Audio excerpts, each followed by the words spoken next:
Emerging as a must-visit tourist spot with a pristine white sand beach, crystal clear waters, and postcard-worthy view. This hidden gem can be found in Siruma, Camarines Sur, Bicol, Philippines. Hidden behind a long stretch of grass lies a home for travelers where time slows down. If you're looking for a different taste of adventure, this unique place is perfect for you.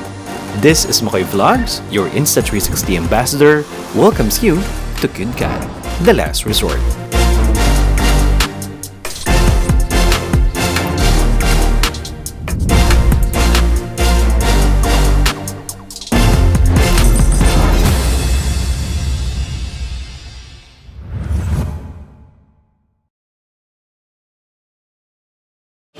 Bumaba ako ng Cubao, naghanap ako ng Crocs.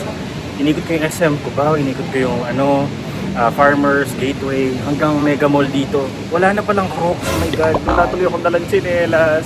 At kahit nga wala akong dalang tsinelas, natuloy pa din naman ang galaan. Nagtago nga din pala ako para masurprise ko yung estudyante ko na magbe-birthday. Hindi pa rin alam ng birthday celebrant. O, di ba? Yung ilo ko, patay sindi. Hindi pa rin alam ng birthday celebrant na kasama ako. So, quiet lang muna ako hanggang makita niya ako mamaya. Nakaidlip-idlip naman ako. At hindi pa rin nila alam na kasama ako. Hindi pa rin ako napapansin nung estudyante ko. Hindi tuloy ako makabili ng french fries. Kasi nandun siya. Medyo may kalayuan ang biyahe from Greenfield District, Mandaluyong, going to Naga City, Camarines Sur. Since we choose to travel by land, inabot lang naman ng halos 14 hours yung biyahe namin. After the long wait, thank God, we arrived safely. Kailangan namin kumain, so hindi na ako makapagtago.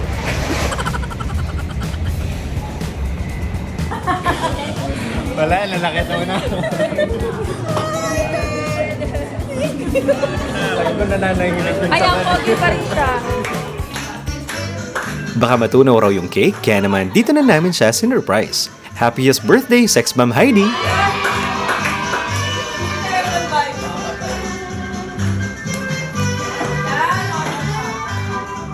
After ng kantahan, chibugan naman. Dito nga pala kami nag-lunch sa Bob Marlin Restaurant and Grill.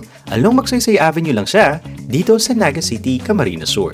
Legit na masarap yung kanilang food, kaya naman highly recommended ko sila. Spacious pa yung restaurant and for the record, ang babait ng mga staff. After a while, bumiyahe na nga ulit kami hanggang narating na namin ang Barangay Mabuhay. Dito nag-aantay ang aming monster jeep na maghahatid sa amin papunta ng Kudkat.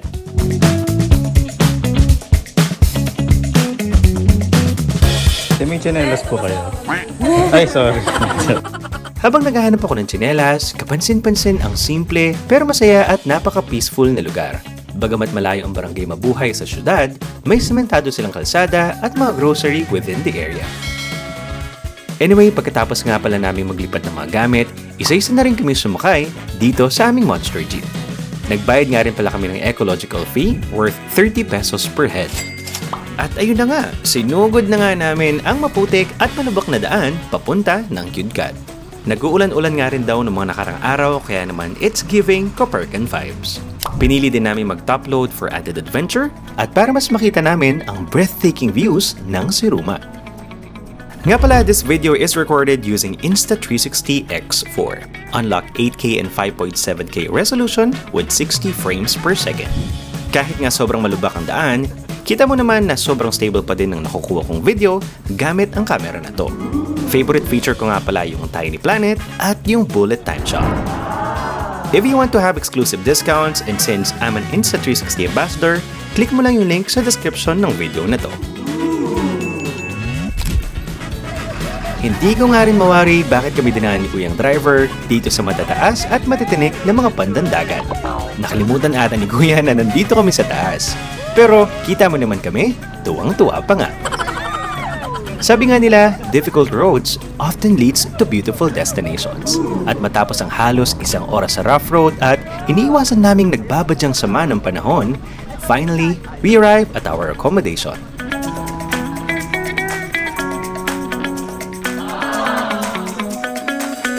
Dito kami mag-overnight sa Camarin. Isa lang to sa iba't ibang accommodations dito sa KidCad at ito yung pinaka-ideal for bigger groups. Kamarin can accommodate 12 packs or more. Kami nga, asa 18 packs kami pero parang ang luwag pa rin namin dito sa Kamarin. Lahat ng accommodations ng KidCad ay may overlooking ng dagat at magkakalayo sila pero hindi naman sila magkakagalit. Bagamat KidCad is a lesser-known destination in Bicol, alam mo bang dito shoot yung movie na What If? Starring Alessandra De Rossi and J.M. De Guzman. Simula noon, naging paborito na nga tong prenup location ng mga couples na ikakasal. Sana all na lang, di ba? Another good thing why choose KidCad is limited lang yung tao na pwedeng bumisita sa lugar. Ayaw kasi ng local tourism na dumumi o mapariwarayang area at minemaintain talaga nila yung peaceful na ambience ng lugar. Gaya nga ng sabi ko kanina, hindi lang tong Kamarin yung accommodation dito sa KidCad. Meron pang iba and they were built far from each other. Meron ding brown house, yung pinakamalapit sa amin. Next, yung The Hobbit, which is pinakamalapit naman sa beach. At yung Black House sa may bandang unahan. Pet-friendly nga din ang accommodations ng KidCad at sila mismo, may mga dogs, cats, at mga kabayo na paikot-ikot sa lugar. Very rancho yung dating pero may overlooking ng dagat. Sa interior naman, very cozy and Instagrammable na siguradong ma-appreciate ng mga Team Kahoy. Yung mga displays at kitchen utensils naman, lahat very classic yung vibes. Konting silip muna sa second floor. But guys, panoorin mo yung video na to till the end kung saan mas may tuturo ko kayo ng maayos dito sa Kamarin. Meanwhile, tamang banding lang ang team giving habang nag-aantay ng hapunan. Sa loob naman, busy-busy ang aming organizer na si Joyce at John ng La Mierda at Viajero. Legit silang travel and tours with permit to operate at ito pala yung mga FB pages nila. Pag sumama ka sa mga tours nila, paniguradong mabubusog ka. And you definitely get what you paid for. Oh, disclaimer lang hindi to free tour, hindi rin discounted, at lalong hindi to ex-deal na travel, kaya for the honest review lang tayo. Fair and square. At syempre, pag may pakain, dapat may paanak din. Medyo kailangan nga lang talaga ng konting practice pa para hindi naman maging fountain yung alak. Nang makaluto na nga, finally, chibugan time na. Grabe, ang dami naming food. May 2 crispy pata, beef caldereta, vegetable salad, may fruits at pa-dessert pa nga. Happy birthday! Happy birthday! Happy birthday, IG! Blowjob, blowjob, blowjob, blowjob! Hindi pa nga kami nakontento at sinulit talaga namin ang gabi. Naimbitahan kaming pumunta sa kantina sa may tabing dagat para sa konting tugtugan. This time make me crazy. This time make me crazy. Kinaumagahan, we started our day sa pangmalakasang almusal. And after breakfast, pumunta naman kami ng Daltagon Beach. Dito kami magbe-beach camp at mag-overnight para mas feel namin yung island vibes. Walking distance nga lang pala siya guys from Kamarin, mga 5 minutes lang, nandito ka na. May big tents nga palang pwedeng i-rent dito tulad ito na as around 8 to 10,000 pesos at pang overnight na yun. Meron din mga lamesa tulad neto and it's for free. Drone shots ba kamo? Let's go!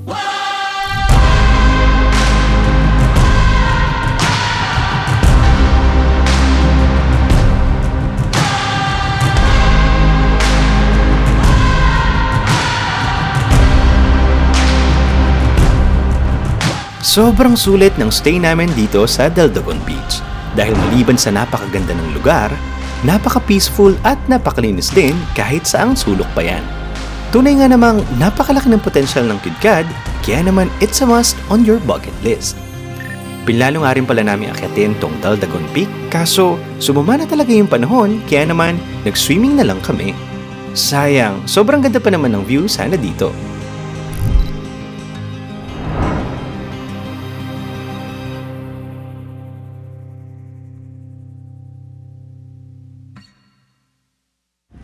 Swimming muna using my Insta360 Ace Pro.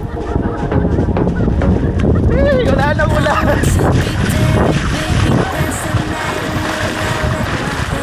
Hello. Pati mo naman. Likod ka. Don't you just get tired chasing fame and being pretty? Babaw. Pwede na yata tayo maglublub dito. Parang hindi tayo abot doon eh. Lublub tayo. 1, 2, 3. So much better. I don't fit into your box. Beauty queens without no flaws. You can do better. I dare you to be wilder.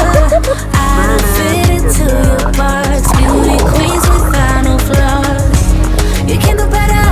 I dare you to be wilder. I want to be silly, baby, dance the night away. I'll kick my shoes off if I want. Let yourself. Ito nga pala yung itsura ng tent namin nung kinagabihan na. Hindi ko na nga din na-video yung dinner namin dahil sobrang napagod talaga ako for today's video. Nga pala, if you're wondering kung may signal ba dito, unfortunately, wala po.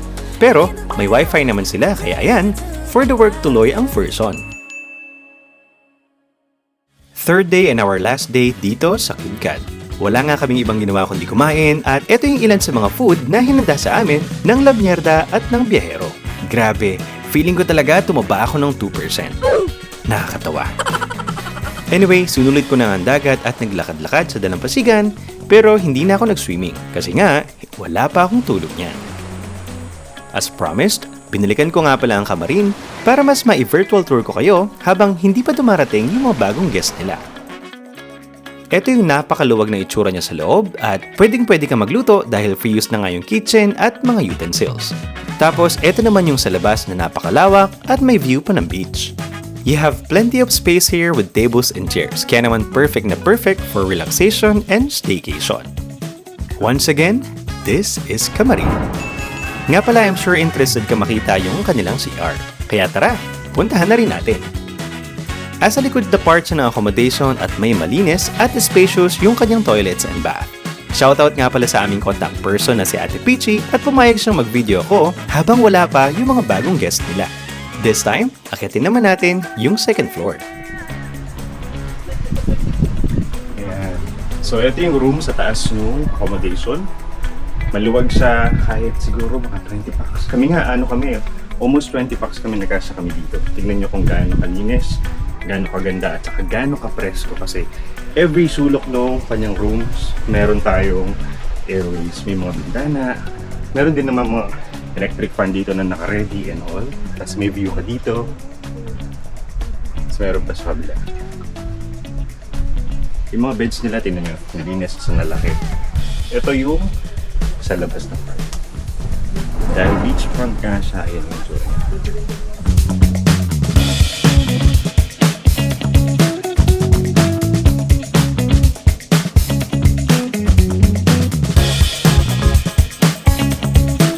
On our way home, dumaan nga rin muna kami ng Black House for a quick photo ops at eto yung itsura niya.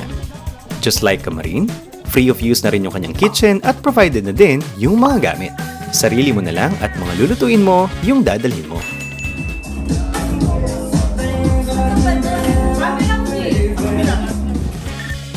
Akit naman tayo sa second floor. Black House is ideal for 10 packs and up. So kung small group lang kayo, highly recommended na dito na kayo magstay. Ito yung itsura ng mga beds at meron din siyang pa-balcony sa likod, kaya tara, puntahan na rin natin.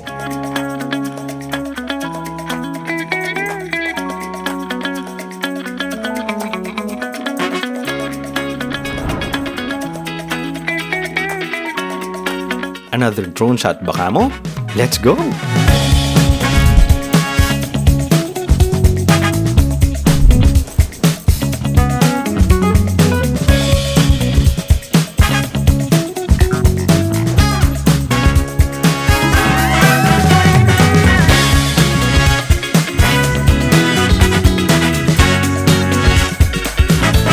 Kung nagtataka ka kung ano tong puting bilog na to, yun yung kanilang bonfire area. Perfect na perfect sa mga inuman sessions pero konti lang naman kayo, meron din siyang tables and chairs dito sa labas. And that's about it guys. If you enjoyed watching this vlog, please like and share it with your friends and don't forget to subscribe to my YouTube channel. Once again, this is Makoy Soliman of Makoy Vlogs and this is KidCat. See you again on our next travel. Bye!